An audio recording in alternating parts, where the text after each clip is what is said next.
పూరా local. Welcome to పూరా local. గాడి తప్పిన కొడుకును సరిదిద్దాలనుకున్న తల్లిని కడతేర్చిన కొడుకుని ప్రయోజకుడిగా చూడాలని కొడుకు చేతిలోనే కత్తిపోట్లకు గురైన తల్లి.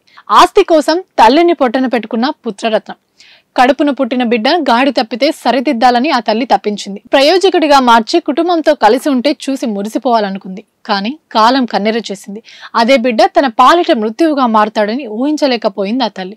కొడుకు చేతిలోనే కత్తిపోట్లకు గురై కన్నతల్లి కన్ను మూసిన ఘటన సంగారెడ్డి జిల్లా రామచంద్రపురం మండలంలో చోటు చేసుకుంది. తెల్లాపూర్లో నివాసం ఉంటున్న మల్లారెడ్డి రాధికా దంపతుల చిన్న కుమారుడు కార్తిక్ రెడ్డి చిన్నతనంలోనే దారి తప్పాడు.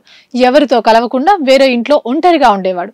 వయసు పెరిగే కొద్దీ మద్యం, మత్తు పదార్థాలకు బానిసగా మారి కన్నవారిని ఎదిరించేవాడు. మత్తు మహమ్మారి నుంచి కొడుకును బయటపడేసేందుకు ఎన్నో విధాలుగా ప్రయత్నించారు ఆ తల్లిదండ్రులు. ఏదో విధంగా కొడుక్కి నచ్చచెప్పి కోయంబత్తూరులోని పునరావాస కేంద్రానికి పంపారు. అక్కడ చికిత్స తీసుకుని నెల రోజుల క్రితం ఇంటికి వచ్చాడు.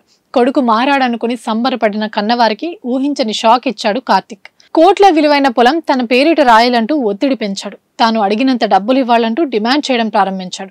ఈ కారణంగా తల్లిదండ్రులతో తరచూ గొడవ పడుతుండేవాడు. ఇదే విషయంపై మరోసారి గొడవకు దిగి తల్లిని కత్తితో విచక్షణ రహితంగా పొడిచాడు. అడ్డుకోబోయిన తండ్రి చేతులకు గాయాలయ్యాయి. రక్తపు మడుగుల్లో పడి ఉన్న రాధికను కుటుంబ సభ్యులు ఆసుపత్రికి తరలించారు. అక్కడ చికిత్స పొందుతూ ఆమె కన్ను మూశారు. దీంతో కుటుంబంలో విషాద ఛాయలు అలుముకున్నాయి. ప్రస్తుతం ఈ విషయం నెట్టింట వైరల్ అవ్వడంతో అసలు అతను కన్న కొడుక కసాయివాడా అంటూ నెటిజన్లు కామెంట్ చేస్తున్నారు. ఇవి ఇప్పటి వరకు అప్డేట్స్. మరిన్ని అప్డేట్స్ కోసం చూస్తున్నానండి పూరా లోకల్.